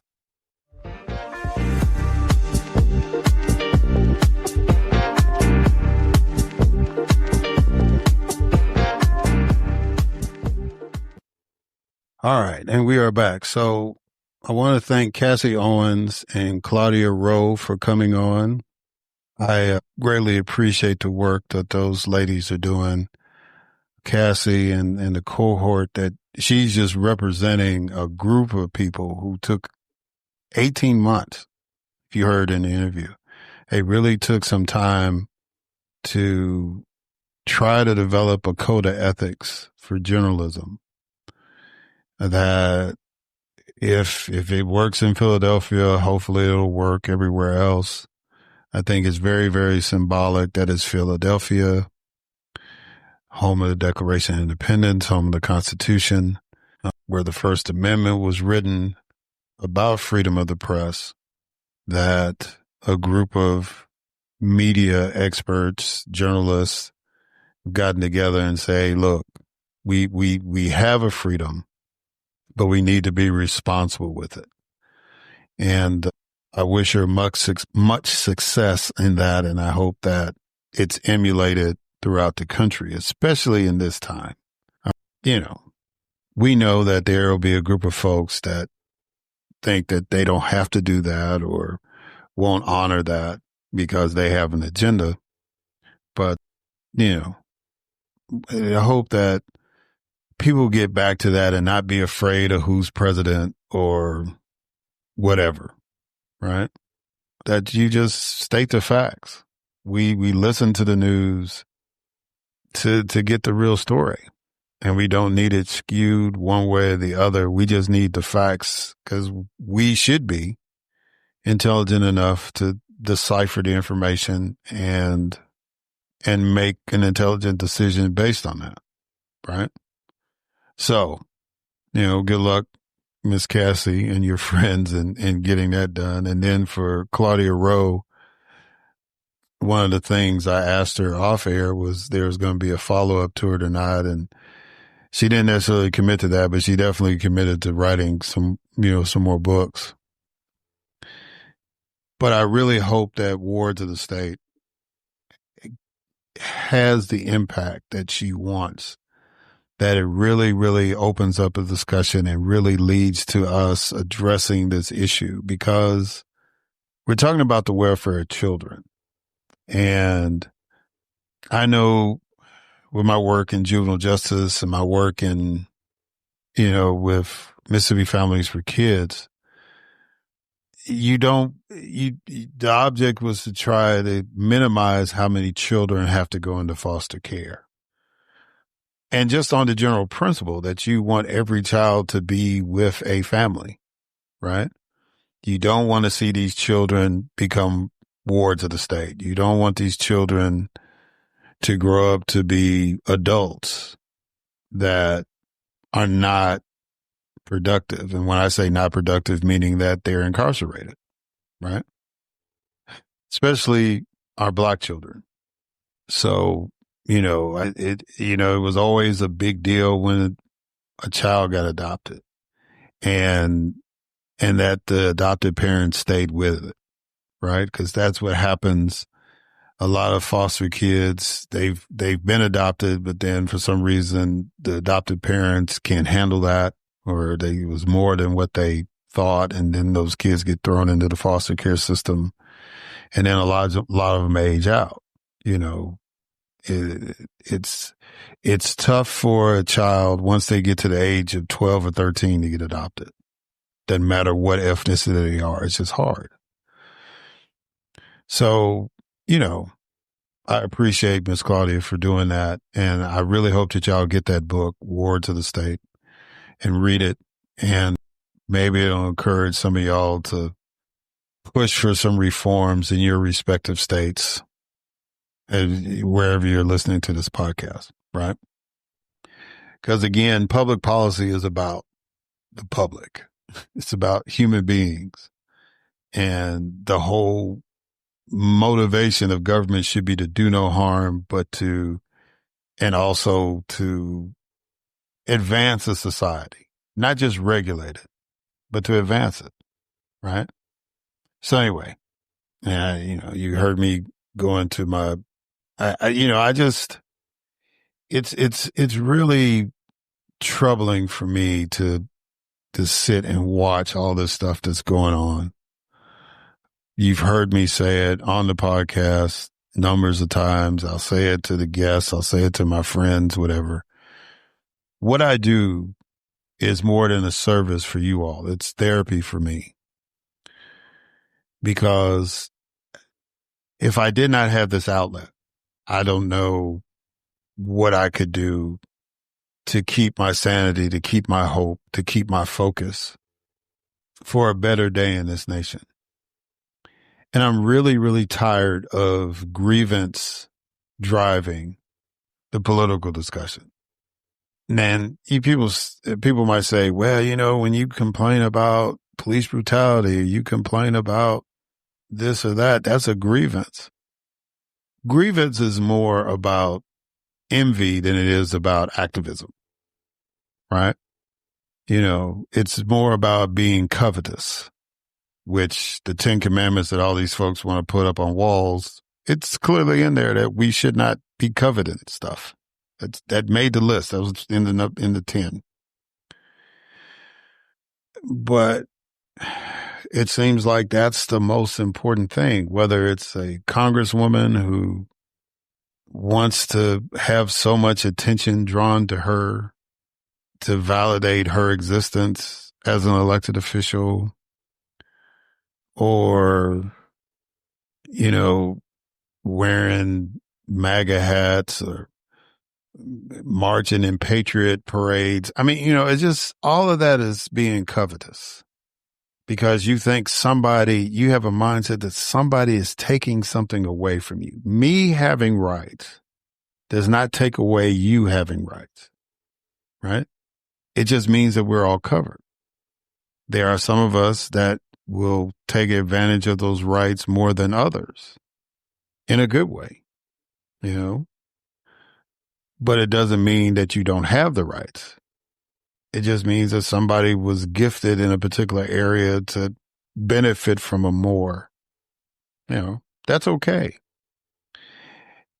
But we can't get to we should not ever get to the point, and we have in our history, and we seem like we're hell-bent on doing it again, that in order for me to have rights, I got to destroy or trample on yours. That's crazy. That's selfish. That's covetous. That's grievance, right? And politics should not be driven by that. Politics should be driven on statesmanship, on making sure that everybody can benefit from something, whether it's mandating that you wear a life jacket on a boat or, you know, making sure that everyone has access to health care, right? It should be about improving the general welfare while respecting individual liberties. That's the balance that we're supposed to have. We're not supposed to be skewed one way or the other, where we disregard liberty just so we can have some order, right? Or we get so caught up in our individual liberty that we don't care about the rest of society. It's a balance. That's why they're all in the same paragraph. That's what we call the preamble of the Constitution. It's there for a reason, right? And so it shouldn't matter how you look. It shouldn't matter who you love. It shouldn't matter what zip code you come from. If you are in the United States of America, that Constitution, and I want to be very clear, if you are in the United States of America, notice I'm not saying citizen. If you are present in the United States of America, you should be protected by that Constitution because the Constitution says you are. If you are visiting this nation, whether it's on a temporary basis like a vacation or an extended basis like you're a student or you're working here, or if your long-term goal is to become a citizen, right? You're supposed to be protected. So if something goes down, you're accused of something, you're supposed to have the same process as those of us who were born here. End of discussion. It's written in the document. There's no ambiguity to it. I don't care how Fox News, AON, Newsmax, any of them try to spin it. I don't care what the president says. I don't care what Kristi Noem says. I don't care what Marco Rubio says. The document is the document. And since you do not have a consensus to amend the Constitution or write a new one, right? Then that's the governing document. And it's very clear what it says. And I would go so far as to say that if you are a lawyer and you don't understand that, maybe you don't need to be practicing law in this country. Maybe you need to go to a country where you have a dictator and they allow you to practice law. I don't know. Not too many of those options out there, but I suggest you go explore that. Because in this country, if you don't understand the Constitution and what it actually says, I don't think you should be practicing law in this country. Whether that's by disbarment or you voluntarily retire, I don't know, but you shouldn't be practicing law. You should not be making public policy, right? Now, that's subjective to the voters. You might can fool some people and, get elected to a position or whatever based on a lie. But I really believe that if you don't have a grasp of the Constitution, the city ordinance where you live, the U.S. Constitution, state, whatever, if you don't understand that, you don't need to be involved in public policy because everything that you do is based on those documents. Everything. Now, if you can get 2/3 of Congress to go with an idea and get an amendment to the Constitution, knock yourself out. But until then, the law is the law. And if you can't interpret the law that way, you sure as hell should not be a judge, let alone a lawyer, right? It's pretty clear. Now, there is some gray area and, there's a reason why, because some people don't quite understand language. So that's why you go to court, to settle things. But it's got to be in the context of the Constitution. If you get in a congressional hearing and a congressperson asks you, what is habeas corpus? And you say something bizarre like, oh, it gives the president the right to do what he wants to. You don't need to be in that position. How did you even get there? How did you serve in Congress? How did you become a governor of a state, let alone a cabinet official, and you didn't understand that concept, right?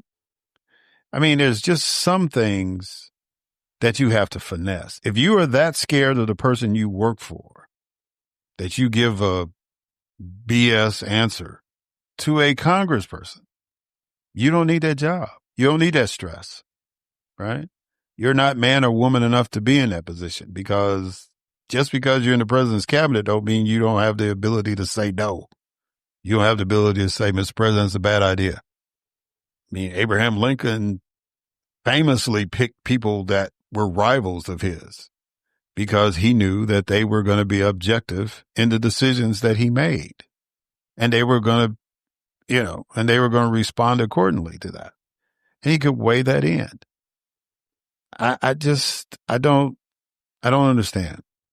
Right. But that's about courage and character and all that stuff. And it's pretty clear that most of the people that are in positions now that we have to cover and respect don't have those two C's, character and courage. They don't have that.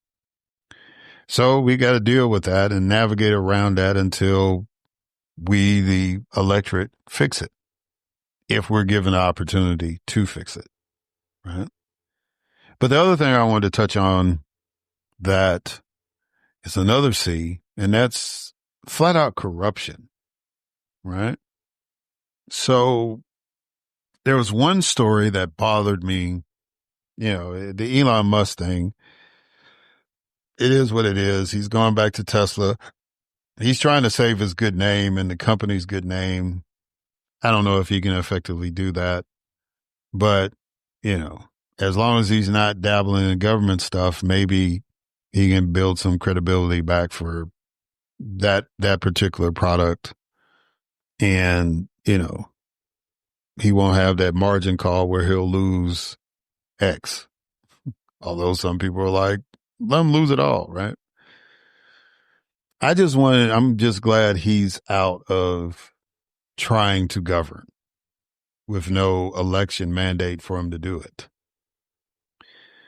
And I want him to be a lesson so that people understand that government is not a business. It is government. It's a whole different concept.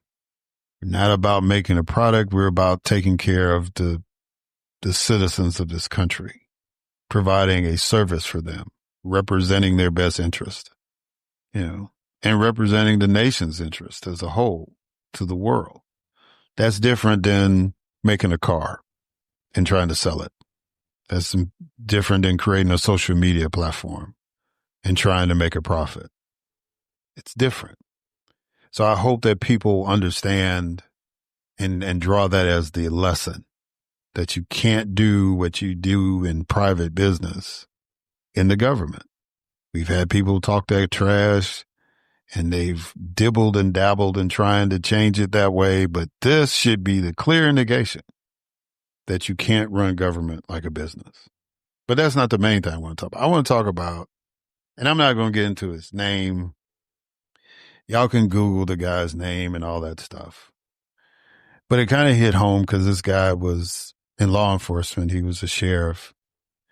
And when he was running for re-election, he was offering reserve officer positions to people that gave $75,000 or whatever, right, to his campaign.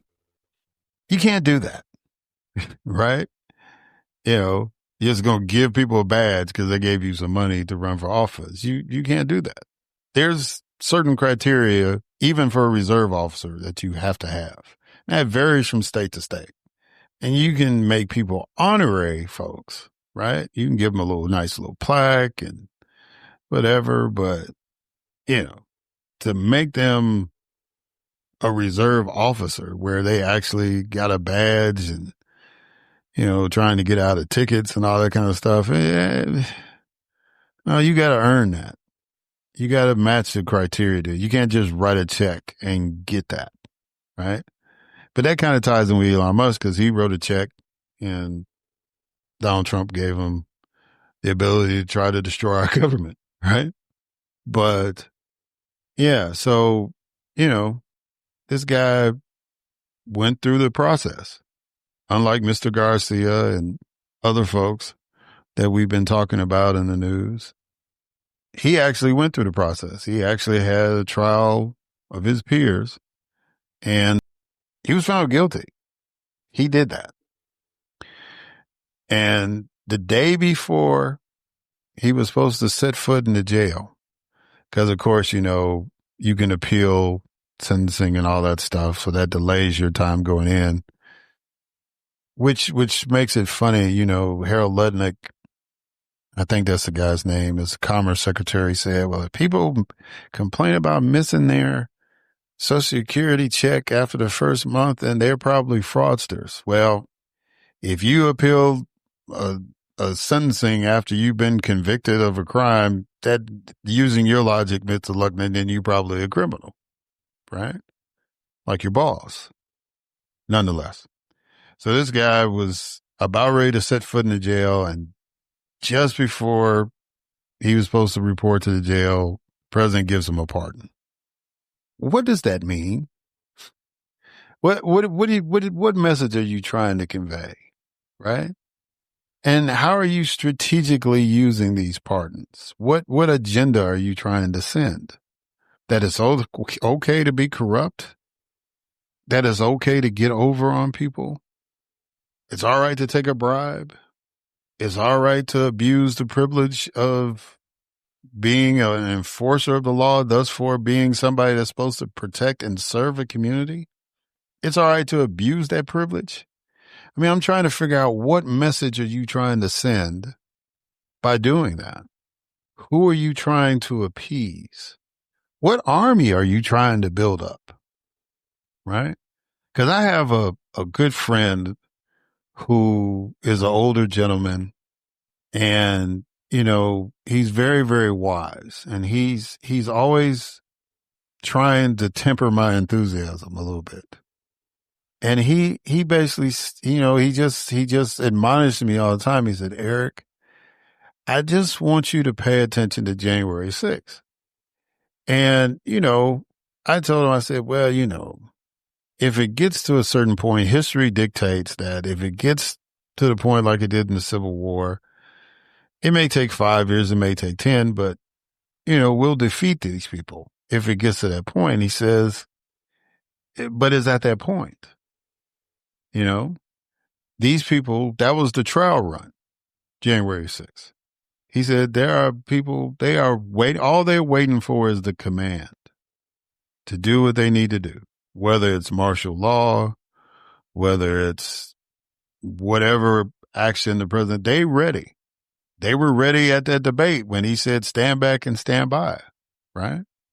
So just look at all the people that he's pardoning. Look at all the people that he's getting out of jail. Now, the Larry Hoover thing, that's a whole different deal, right? That's the example of why it would be futile to pardon Derek Chauvin. Cause Larry Hoover, who some of y'all should know, if not, he was the leader of the Gangster Disciples in Chicago, and he got hit with federal and state charges over time. He was in jail for state charges. He was in for life. Then he got hit with federal charges. They literally created a law so they could sentence him to more time at the federal level. And now with the pardon, I guess he doesn't have to be in Supermax in Colorado anymore. They can ship him back to Illinois to finish out his sentence, but he's not going to be pardoned from the convictions in Illinois. He can get to leave Supermax in Colorado. That's all that pardon will do. Same with Derek Chauvin. If you pardon Derek Chauvin, well, that just means he doesn't have to do the federal time, but he still got to do the state time in Minnesota, right, for killing George Floyd. So, yeah, those people, that's not part of the Army thing. That's appeasement politics. If I pardon Derek Chauvin, I got to pardon Larry Hoover so the black folks won't be mad, right? And whatever trouble it may get me in, I was not one of those black people that felt Larry Hoover should be pardoned. You can put that on the record. I was not one of those people advocating that. Whatever defense you want to bring, fine. Same with Jeff Fort, all that. That's cool. Yeah, I grew up in Chicago. So Larry Hoover and Jeff Fort were not heroes of mine. I had to navigate around their folks so I could go to high school. Had to fight Gangster Disciples. I had to fight El Rukins just so I could get home from school. So I don't have a soft spot for Jeff Fort or Larry Hoover. That's me. You can take that up in the comments, whatever. That's fine. But, that in his mind, speaking about the president, that was his appeasement to black folk. Because, that he said, well, I pardoned Larry Hoover, so yeah, I can pardon Derek Chauvin. Same thing, whatever.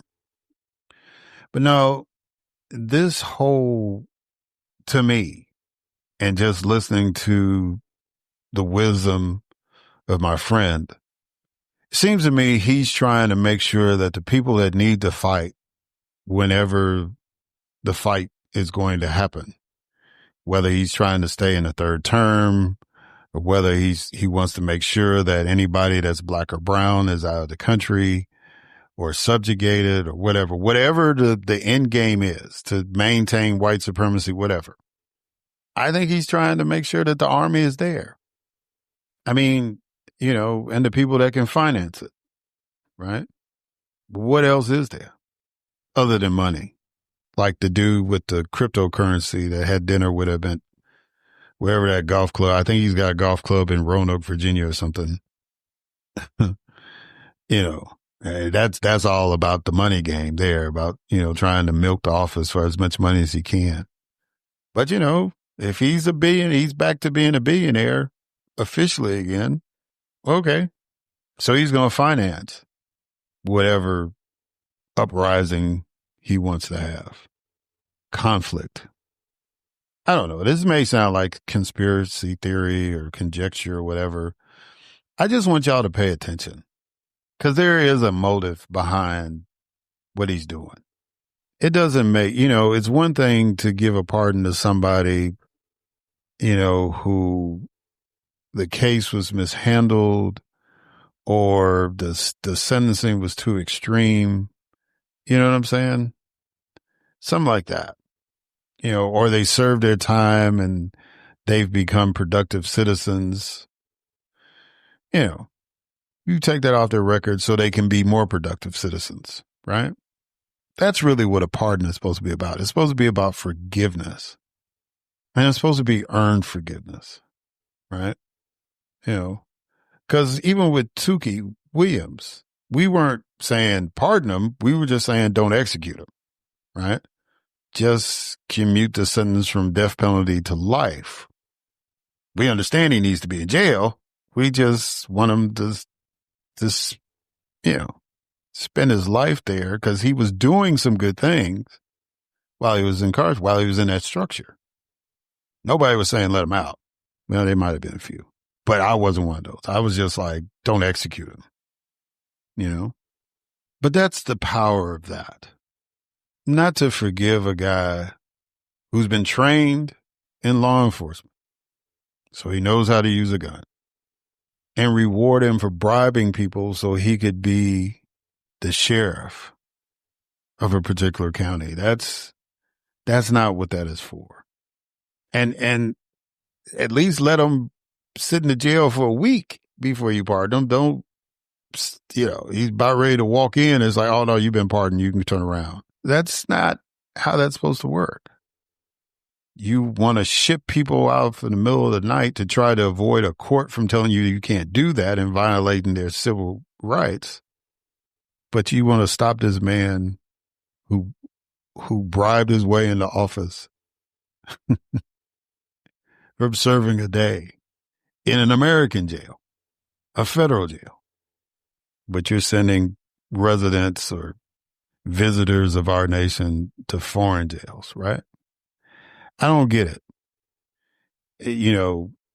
If you just go by the news stories, you're not going to get the logic. So you got to figure out on your own, why is it so important for him to let these people out? Who is he trying to appease? Who is he trying to rile up? Who is he trying to motivate? Who is he trying to appeal to? And what does he want to do with that? Right? Because I've learned that evil people have no limits until it's imposed upon them. Those of us of the Christian faith are taught that we are supposed to have dominion over the devil because the devil is of earth, just like animals.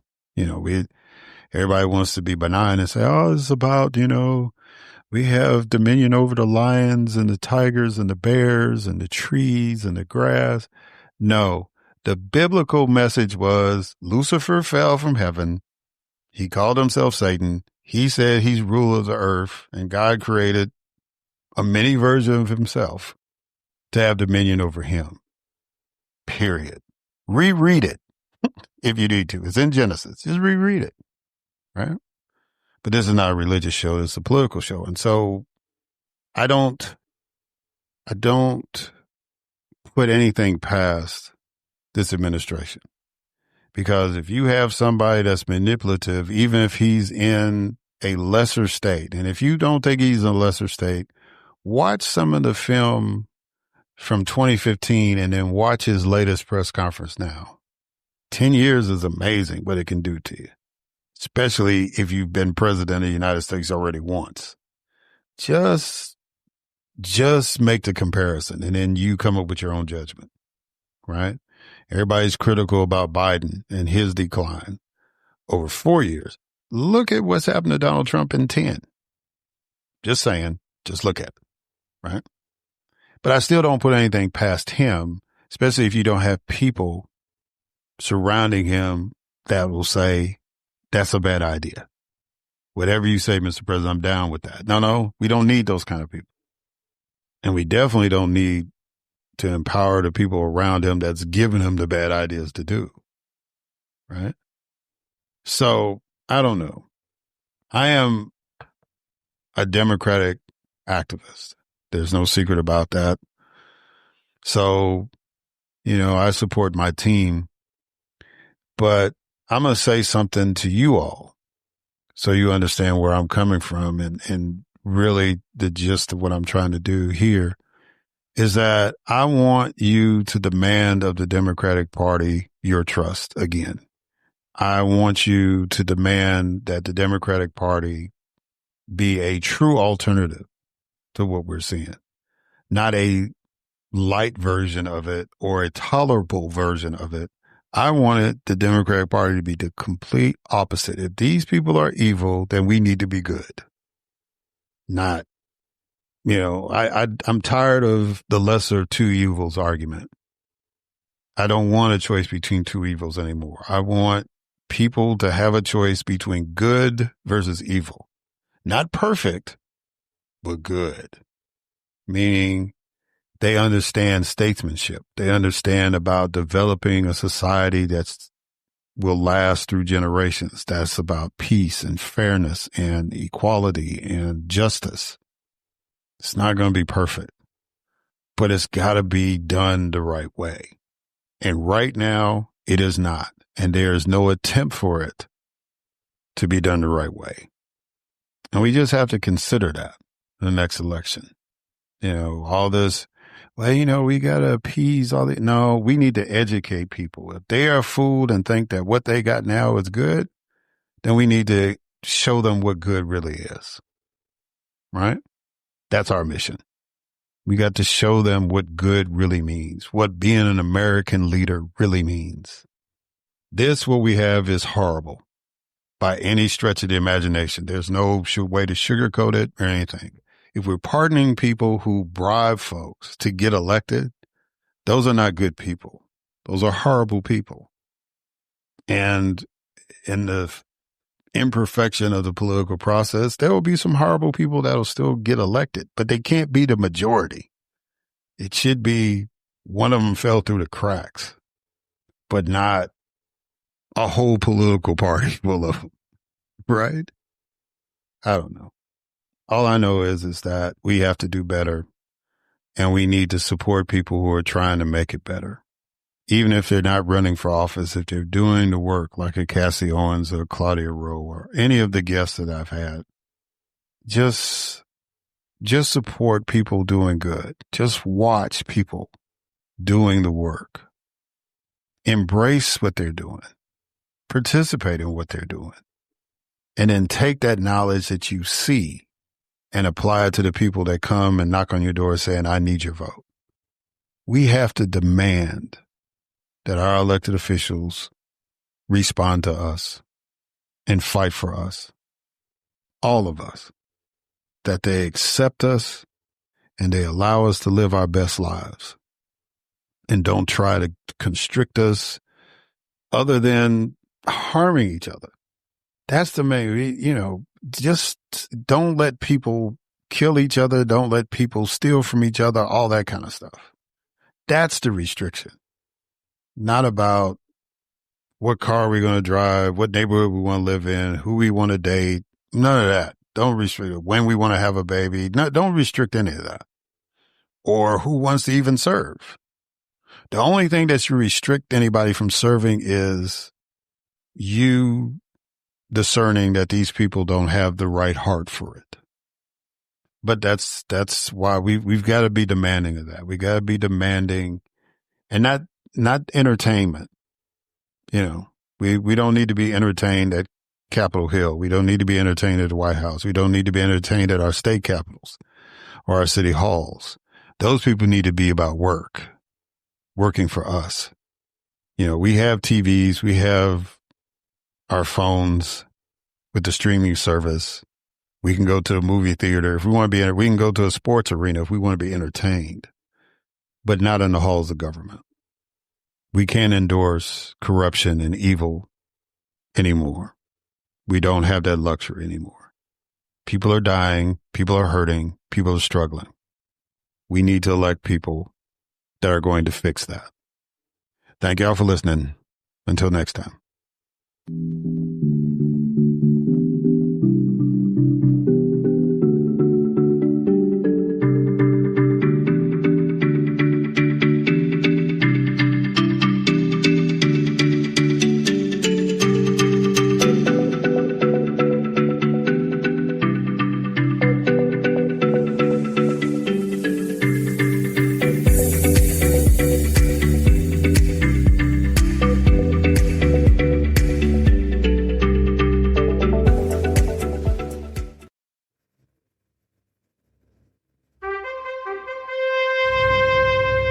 NBG Podcast Network.